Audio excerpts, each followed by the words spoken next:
Hi everyone, Aaron here for Zollotech, and these are the all-new iPhone 14 leather case lineup that comes out alongside the iPhone 14.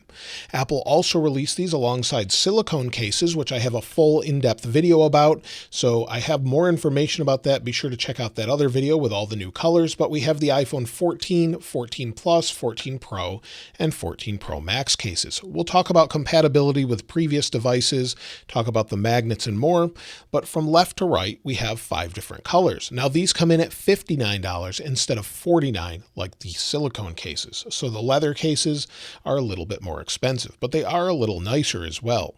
From left to right, we have a new color umber, then forest green, then ink, which is more of a purple, then midnight, then orange. So again, these are the 5 colors currently available. They change them seasonally, so they'll probably have some new ones. Now this comes packaged without any plastic. This year, the little hanger tab is made of paper, unlike plastic of previous years. Now let's go ahead and open this up. So you just pull and the case comes out. There's no additional plastic or anything else. And umber is more of maybe a baseball mitt brown color. Pull this out of here.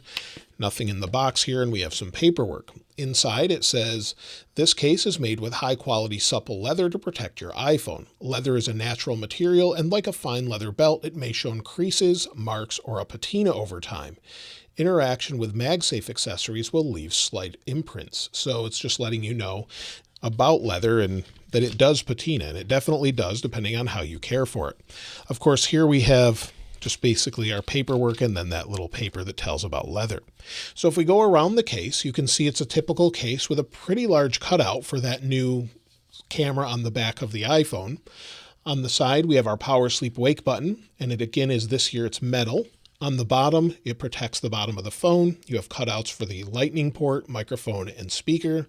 And then you have metal buttons for your volume buttons, and then a cutout for the silent switch, and then nothing on the top. And if we compare it with last year's case, this is an iPhone 13 Pro Max case. You can see side by side, if we sort of line them up, the power sleep wake button is slightly lower this time around. If we look on the other side, they look very similar as far as the volume button placement and silent switch cutout. And then the camera bump opening is a little bit different. So you can see that here. Now, if we take a look at the magnets, so let me set this aside, we have some magnet paper here that shows the magnet ring and then the alignment part of the magnet, and that shows where everything sits. Basically the same as we have every year. And so I'll link this paper in the description if you want to check it out, but it shows anytime there's magnets.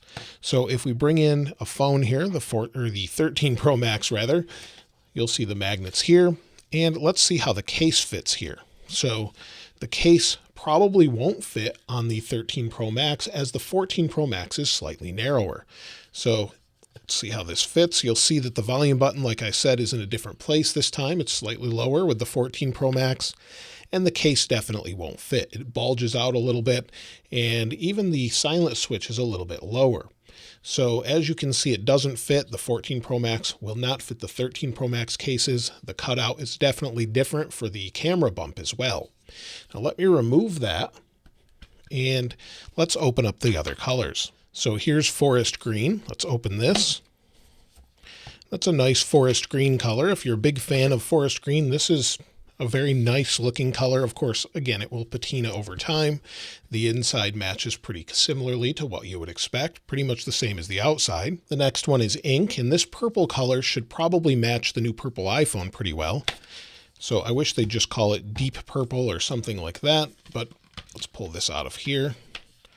And you can see the nice purple color. Looks pretty good. It is very dark though, maybe more of an ink color, but then you have midnight, so that's a little bit confusing. The next one is midnight, like I said, so let's pull that out of here. And we've had midnight before, so nothing really different there. And then this is orange.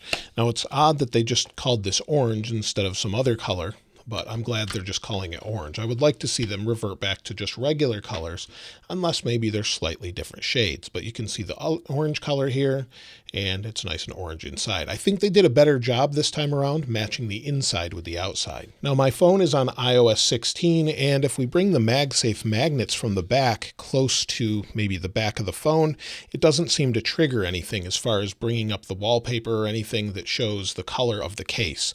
So I don't see that with this, although it doesn't really fit properly, so that could be part of that. As far as the overall durability of these cases, these seem to hold up a little bit better than what we had with the previous sort of silicone cases. Those seem to snap over time. In fact, I snapped one today by accident.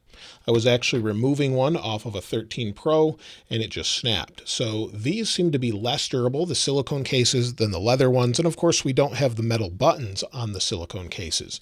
So it's a little bit higher end that way. But if you're not a fan of leather, they don't have a vegan leather option or anything like that. So if you're not a fan of leather, the texture is a little bit more slippery than the silicone as well. Now, briefly, I wanted to share the overall compatibility with the previous generation, because these phones aren't really the same. In fact, on their website, Apple says none of the current cases are compatible with any other phones. So you'll need one individually. However, if you have an iPhone 13 and you're picking up a regular 14, it does appear that the cases will fit.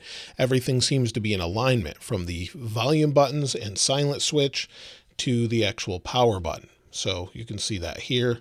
If we align this up, it's pretty much the same and it fits perfectly. So the only cases you really could go from year to year is from the iPhone 13 to the 14 case. It looks like it's backward compatible as far as fitting properly, and it will even charge. I showed that in my other video, but again, here's a compatible charger from Anker. We'll just put it on here and it's charging. So it will work with this case. However, none of the other cases seem to fit. And also, if you didn't see that other video, here's the new iPhone 14 Plus size. And for compatibility or size comparison, you can see it's basically the same size as a 13 Pro Max, although with a different camera cutout. So it fits in pretty much without a problem. It's just got a little bit different layout as far as the camera bump. Otherwise, the buttons and everything else are the same on the 13 Pro Max and the 14 Plus. But the camera bump makes it not fit. So you will need individual cases or new cases for those new devices, with the exception of the iPhone 14. Additionally, MagSafe does not seem to be any different this year or any stronger. So if we take my leather wallet that we have and maybe put it on the back of the Midnight case, it looks pretty good there. It seems to adhere about the same. I don't think the magnets are any stronger. They feel about the same. I wouldn't expect that to be any different. So if you're concerned about it falling off, it's not really going to be any different this year. But I do use this wallet all the time and it seems to hold on without a problem. You can bump it off pretty easily though. So Ink and Midnight should look great with the all new colors of purple and space black. And so these should hopefully give you a good idea of what to expect from the all new colors, and the color accuracy of this camera is as close as I can get it to real world. So without having to go into a store and see them for yourself, hopefully it gives you an idea of what you like the most. Let me know if you're picking up one of Apple's new cases. I'd love to hear from you in the comments below. If you're picking up any of the leather cases or silicone cases, or if you're not picking up an iPhone 14 this year, I'd love to hear what device you're using in the comments below. If you haven't subscribed already though, please subscribe. And if you enjoyed the video, please give it a like. As always, thanks for watching. This is Aaron. I'll see you next time.